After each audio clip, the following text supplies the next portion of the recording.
You'll have heard endless tips and advice online about how important it is to define your perfect customer. But if you're anything like the hundreds of clients that we've worked with, you may find some of that advice to be very vague and confusing. In this video, we'll provide you with the exact framework to define your perfect customer, demystifying the entire process so that you're left in a place where you know exactly who to target, maximizing your sales, and cutting out that wasted marketing budget. We'll also be sharing the one tip that is super simple to do, yet often overlooked by businesses, and surprisingly can bring more success than anything else when it comes to finding that perfect customer.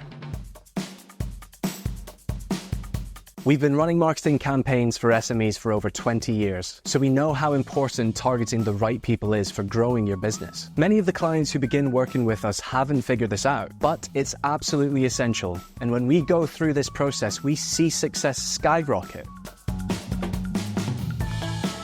Who is your ideal customer? If your answer is everyone, then you're setting yourself up for failure. Targeting everyone is expensive, and you'll end up just wasting precious time and budget on people that are just not that interested in your product. Targeting your perfect customer through tailored messaging and content is way more cost effective and will guarantee higher returns through your marketing efforts. But how can you define your perfect customer?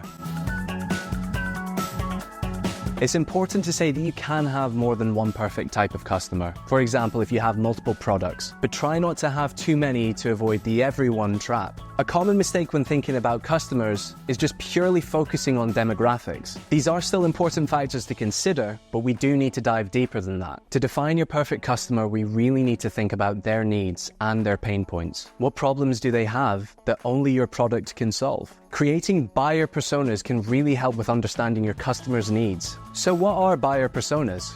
They are a descriptive set of characteristics designed to tell the story of a group of your target customers. Buyer personas add a personality to an otherwise faceless segment based on research to help you target your products at this person and their emotional drivers. Let's give you an example of a buyer persona. What about an online home furniture business? Emily is a busy professional with a keen interest in creating a comfortable and aesthetically pleasing home. She values quality, convenience, and reliability when it comes to purchasing furniture. Emily prefers online shopping due to its convenience and conducts thorough research before making a purchase. She is willing to invest in high-quality furniture that enhances her home's ambience and appreciates personalized recommendations and exclusive deals. Emily's ideal shopping experience involves user-friendly websites, social media for design inspiration, and excellent customer service. Can you see how this is a much more in-depth look at defining your perfect customer? If you can help these buyer personas understand their problems better than themselves, they will follow you as a leader with the solution. A good place to start with this is to actually think about who is not your perfect customer. So people who really wouldn't be suited to your product. This can help you refine who it is you really want to target. Once you've established your buyer personas, you can start tailoring your marketing communications towards them. This will help you connect with your audience on an emotional level. And once you've done that, you can influence them to take action, such as making a purchase. Now on screen, you'll find some questions that you can ask yourself to get yourself started. Who is not your ideal customer? These are the people that are most likely to complain the most and will be high maintenance. Who is your perfect customer? They are the people who you would enjoy working with and less likely to complain. What does their day look like? What are their interests, hobbies, and habits? What is the big problem you are solving?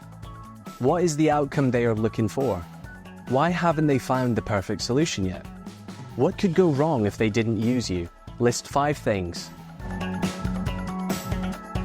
So you might remember that one super simple tip that I mentioned at the start of the video that most businesses often overlook. And this is to simply speak to your customers to find out more about them. You should really have a desire to be curious about your audience. Understand what they like, what they don't like. For example, a way that you can do this is if you use email marketing. Send out product reviews, send out order reviews. How is your customer service? Ask your customers what they think of your product or your business. Think about all the different ways that you can receive this customer feedback. This information is going to be absolutely crucial to you going forward. So hopefully you should now be in a place where you have an understanding of who your perfect customer is. Tailoring all of your marketing and comms with your perfect customer in mind is going to increase the likelihood of them resonating with you and taking the ultimate action that we want, making a purchase. And the great thing is, if you do this, they may just become a repeat buyer. Thanks for watching. If you have any questions, feel free to comment down below. Please remember to like and subscribe, and stick around for the next video.